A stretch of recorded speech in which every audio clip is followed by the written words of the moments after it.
post Asia Cup and everything, where they said like India-Pakistan is no more a contest; it's just become one-sided. So, do you have sort of a message to tell India? और इतनी बड़ी बात नहीं है कि हम उसके against मतलब फर्स्ट टाइम नहीं खेल रहे, हम खेल के आ रहे हैं। और जिस तरह हम लास्ट एशिया कप में खेल रहे तो मतलब इस तरह नहीं खेल के हम वन साइडेड मैच नहीं था वो।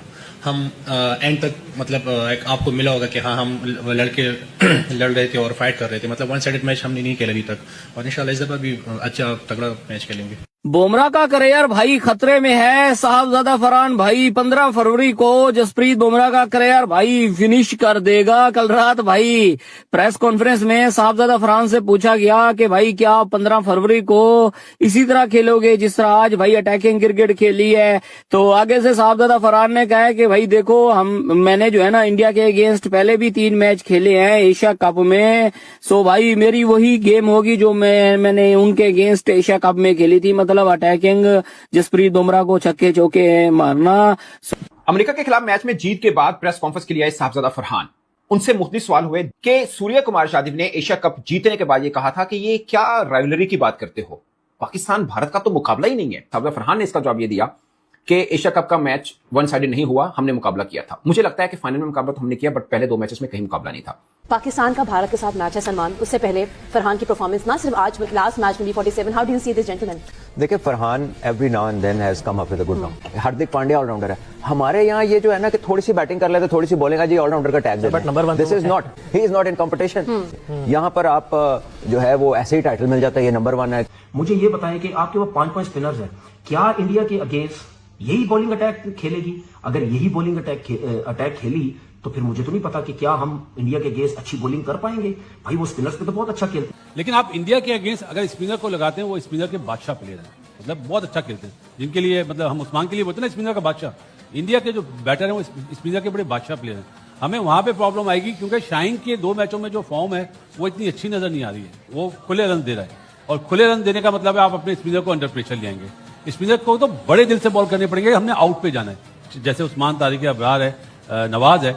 अगर इंडिया ने काउंटर अटैक कर दिया जस्ट लाइक एशिया कप, तो फिर हमारे बॉलर्स का संभलना बहुत मुश्किल है। अगर तिलक वर्मा सेट खेल रहा है और दुबे सेट खेल रहा है, मैं क्यों लेफ्ट आर्म स्पिनर उनके सामने लेके आऊंगा? मुझे पता है ये 4 छक्के भी मार तो देगा। व्हाई नॉट मैं गुगली का चांस लूं कि वो आउट भी हो जाए। अच्छा एक मिनट, वो गुगली पे वो आउट होते हैं ज्यादातर कि जो बच्चे प्लेयर होते हैं जिनको हाथ पिक करना नहीं आता, वो स्पिनर के one of the best in the world है। तो जैसे ही आपने इन पिचेस पे इन बल्लेबाजों को जिनका जो इतना कद है, दुबे की आप बात कर रहे हैं, तो वो तो दूर वाले बॉल को भी इतना दूर छिक्का मारते हैं। बाबर आजम इंडिया को डिस्ट्रॉय कर देगा 15 फरवरी को, ये कहना है भाई तनवीर अहमद का। कल रात भाई तनवीर अहमद बोल न्यूज के ऊपर भाई बैठा था, तो वहां पे पूछा गया कि भाई आप अपनी प्रेडिक्शन बताओ बाबर आजम की इंडिया वाले मैच की।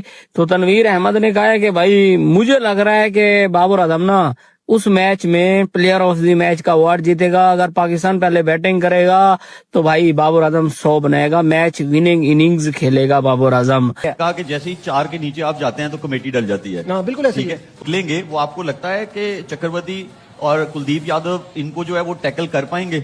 मुझे तो कुलदीप का अभी तक कोई तोड़ नहीं समझ में आया है। जब से हम उसके अगेंस्ट खेल रहे हैं लगता है कि जैसे वो आएगा और वो 3-4 विकेट लेगा, ये तो गिवन है, तो उससे पहले ही कर लो जो करना है। इस तरह की प्लानिंग से हम चल रहे होते हैं कुलदीप के अगेंस्ट। तो 5 स्पिनर इस बैटिंग लाइनअप के अगेंस्ट, जिसमें लेफ्ट हैंडेड अभिषेक शर्मा भी है, फिर तिलक वर्मा भी मिडिल ऑर्डर में, ईशान किशन की बहुत बड़ी फॉर्म है, तो फॉर्म तो सबके पास है, ठीक है, परफॉर्मेंसेस तो सबकी हैं, तो हमें कहीं बॉलिंग में अपनी जो बॉलिंग लाइनअप है वो चेंज करनी पड़ेगी।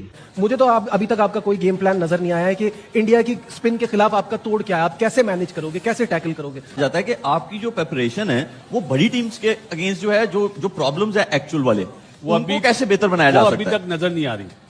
सच्ची बात यह है कि आप अभी 2 छोटी टीमों से मैच खेलें, हमें वो हॉन्ट करेगा, क्योंकि आप इंडिया में नहीं खेल रहे हैं, ये याद रखना। इंडियन पिचेस और ग्राउंड जो है वहां पे थ्रू द लाइन शॉट्स लगती हैं आपकी, और थोड़ा सा रिलेटिवली आसान है, बट श्रीलंका में आपको इनिंग्स अपनी बनानी पड़ती है, और वो बनाएंगे आप स्ट्राइक रोटेशन के साथ। हमारा वो इशू है मिडिल ऑर्डर वाला, हमें वो बहुत जरूरी है, उसको जो है उसको फिट करना। अगर वो हम फिक्स नहीं करेंगे तो हम अब यही है ना, क्या इंडिया के अगेंस्ट भी यही होगा? हाँ, वो प्रेमादासा स्टेडियम में आपका मैच है, वो आपके लिए भी नया वेन्यू होगा। जैसे इंडियन टीम के लिए पहला मैच होगा उस ग्राउंड में, आपके लिए भी वो पहला मैच होगा। कॉम्बिनेशन मुझे समझ नहीं आ रहा वो क्या करना चाह रहे हैं। देखिए ये तो पाकिस्तान, ये तो यूएसए की टीम है, इतनी अच्छी बॉलिंग लाइनअप के अगेंस्ट उन्होंने इतनी अच्छी ज्यादा क्रिकेट तो नहीं खेली ना, लेकिन फिर भी बड़ी जबरदस्त बैटिंग की, उनको क्रेडिट देना चाहिए। मैं मानता हूं अबरार हो गया, उस्मान तारिक हो गया, स्पेशली उस्मान तारिक को किसी ने नहीं खेला, लेकिन भाई जब इतनी टॉप क्लास की बैटिंग लाइनअप सामने हो ना, तो उस्मान तारिक को भी टैकल करना वो जानते हैं, ऐसा नहीं है। मैं मानता हूं उस्मान तारिक इंडिया के अगेंस्ट अगर खेला, मुझे कोई पता नहीं खेलेगा या नहीं खेलेगा, लेकिन खेलना चाहिए, 3 आउट किए, खेलना चाहिए, तो वो उनको मुश्किल भी डाल सकता है। लेकिन आप ये मत समझे कि उस्मान तारिक मतलब इंडिया के अगेंस्ट मार ही नहीं खा सकता या वो तबाही बर्बादी फेर के चला जाएगा। अच्छी बॉलिंग कर सकता है क्योंकि मुश्किल एक्शन डिफिकल्ट स्टे करता है, रुकता है थोड़ी देर के लिए, वो इजी नहीं होता। लेकिन सामने जो बैट्समैन है वो बहुत ही एक्सपीरियंस, बहुत ही तगड़े किस्म के बैट्समैन है, तो उनके आगे उस्मान को भी प्रॉब्लम होगी। फास्ट बॉलर किसको खिलाओगे? क्या नसीम शाह को डायरेक्ट खिलाओगे शाहीन अफरीदी के साथ? शाहीन अफरीदी की फॉर्म ही नहीं है, फहीम अशरफ साहब बॉलिंग नहीं करवा रहे, तो क्या कॉम्बिनेशन आप खिलाएंगे? ये जो बॉलिंग का कॉम्बिनेशन है ये मुझे समझ नहीं आ रही। उस्मान तारिक की मैं बात करता हूं, इंडिया के अगेंस्ट खेलेगा नहीं खेलेगा, मैं नहीं समझता आप किसी नए लड़के को दे। हाँ, अगर आप उस्मान तारिक की जगह फखर जमान को खिलाना चाहते हैं तो शायद वो आपके पास एक ऑप्शन है, क्योंकि फखर जमान हमेशा अच्छी मैच में बड़ी टीम के अगेंस्ट रन करता है। एक लेफ्ट हैंडेड को ऑप्शन भी हमारे पास होगा, तो फखर जमान का चांस जो है वो उस्मान तारिक के अगेंस्ट बन सकता है। बाकी बैटिंग लाइनअप में मुझे नहीं लगता कोई इतनी ज्यादा जो है वो चेंजिंग होगी। ये एक थोड़ा सा मुझे डर लग रहा है कि जो पाकिस्तान अपनी बॉलिंग लाइनअप इसी बॉलिंग लाइनअप के साथ जाएगा इंडिया के अगेंस्ट, तो वो एक थोड़ा सा वरी जो है वो एरिया हो सकता है। साबजा फरहान से हुआ कि सूर्य कुमार यादव ने कहा कि मतलब कहां की राइवलरी यार, मुकाबला नहीं होता, कहां पे पता भी नहीं है हमें कि 10-1 है, 7-1 है, 8-1 है, क्या है, तो ये कौन सा मुकाबला होता है 4-3 का।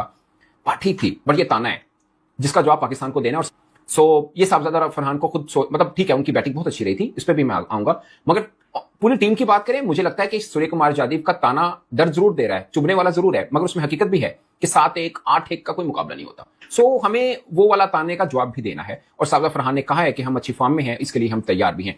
फिर जसप्रीत बुमराह के हवाले से सवाल हुआ तो साबजा फरहान ने कहा कि जसप्रीत बुमराह यानी इंडिया वाले मैच से पहले उन्हें एक अच्छी बैटिंग करने का मौका मिल गया, उनके बल्ले से रन आ रहे हैं, तो वो रेडी हैं जसप्रीत बुमराह को भी फेस करने के लिए। और उन्होंने कहा है कि पाकिस्तान पूरी टीम इस मैच के लिए अब तैयार है। अगरचे मुझे लगता है कि पाकिस्तान ने अब तक वर्ल्ड कप में एसोसिएट टीम के खिलाफ खेला है, खासकर पहला मैच बहुत फंस के हुआ, दूसरे मैच हम 1 साइडेड जीते हैं। मगर एक प्रॉब्लम जिसके ऊपर शायद किसी की नजर ना हो, मुझे है कि पाकिस्तान चेस करने पे जब जाएगा थोड़ी मुश्किल आती है। हमने ऑस्ट्रेलिया के खिलाफ 3-0 से सीरीज जीती, बट हमने तीनों में बैटिंग पहले की। हमने एक नीदरलैंड के खिलाफ बाद में बैटिंग की, चेस की तरफ गए, हमें प्रॉब्लम हुआ। अगरचे बहुत स्मूथ मैच चल रहा था, हम इजीली जीत रहे थे, मगर फिर लड़खड़ाए और बुरी तरह से लड़खड़ाए, जहां तक कि राना फहीम अशरफ को आके थोड़ी सी लाठीचार्ज करना पड़ा और हम मैच जीत पाए थे, बहुत मुश्किल। सो इंडिया के खिलाफ ये बड़ा चैलेंज होगा कि अगर हम टॉस हारते हैं तो चेज वाला मैटर हो, क्योंकि बैटिंग हमारी निस्बतन बॉलिंग से कमजोर है। की उम्मीद एक बॉलर पर टिकी है भारत के खिलाफ मैच की, उसका नाम है उस्मान तारिक। मुझे लगता है कि अबरार भी पाकिस्तान की इक्वल स्ट्रेंथ है, बट अबरार, नवाज, शदाब, साइम, शाहीन सबको खेले हुए भारतीय बल्लेबाज। एक राज है, वो है उस्मान तारिक। आई नो कि वीडियोस देखी होंगी, बाकी सब चीजें की होंगी, मगर इसका जवाब अभी ढूंढना भारत के लिए कह सकते हैं कि मुश्किल जरूर हो सकता है, क्योंकि प्रैक्टिकली जब नहीं खेले तो आपके लिए एक पहेली जरूर होगा। वो इसमें कोई शक नहीं कि भारतीय बल्लेबाज वीडियोस देखकर सारे एनालिसिस करके पढ़ के आएंगे कि उस्मान तारिक को क्या करना है। और अब इसमें भी कोई डाउट नहीं है कि भारत के खिलाफ उस्मान तारिक खेलते हुए आपको नजर आएंगे सकता है। और फिर भारत की स्ट्रेंथ उनकी बॉलिंग है, फास्ट बॉलिंग, उनके स्पिनर्स भी अच्छे हैं। अगर आप देखें कुलदीप है, वरुण है, अक्सर है, वाशिंगटन है, तो उनके स्पिनर में भी आप तो वो अभिषेक शर्मा से भी कभी कभी बॉल डलवा लेते हैं, जैसे हम साइम से डलवाते हैं। सो स्पिन में वो हमारे साथ पूरे हैं। अगर फास्ट स्पोर्टिंग पिच हुई तो हमें थोड़ी सी मुश्किल आएगी। अगेन फिर वही बात कि फिर हम चेस कर रहे होंगे तो मुश्किल थोड़ी और बढ़ सकती है हमारी। कि इंडिया जो है वो 5 स्पिनर्स के साथ ही जाएगा आपके ख्याल में, क्योंकि आप भी तो 5 स्पिनर्स के साथ ही खेल रहे हैं। मुझे लगता है कि वो कुलदीप को खिलाएंगे जरूर, अक्षर भी खेलेगा, वरुण चक्रवर्ती भी खेलेगा, और उसके बाद उनके अक्षर पटेल, हाँ कुलदीप, तीन है ना, 3 के साथ जाएंगे स्पेशलिस्ट। बुमराह तो पेस अटैक तो बहुत सिंपल सा होगा, एक बुमराह खेलेगा और दूसरा हार्दिक पांड्या। मैंने भी जो एशिया कप में साइड बनाई थी ना, जो फाइनल खेले थे, दुबे को यूज करेंगे वो तीसरा फास्ट बॉलर, लेकिन स्पिनर पे ज्यादा वो डिपेंड करेंगे। उनको पता है कि कुलदीप हमारे लिए हमेशा थ्रेट रहता है, हमारे बैटर्स जो हैं वो घबराते हैं उसको खेलते हुए, उसको कभी मिस नहीं करेंगे। मुझे लग रहा है यही एक चेंज लगती है। 15 तारीख को बहुत ही पाठा पिच होगा। पाठा पिच होगा।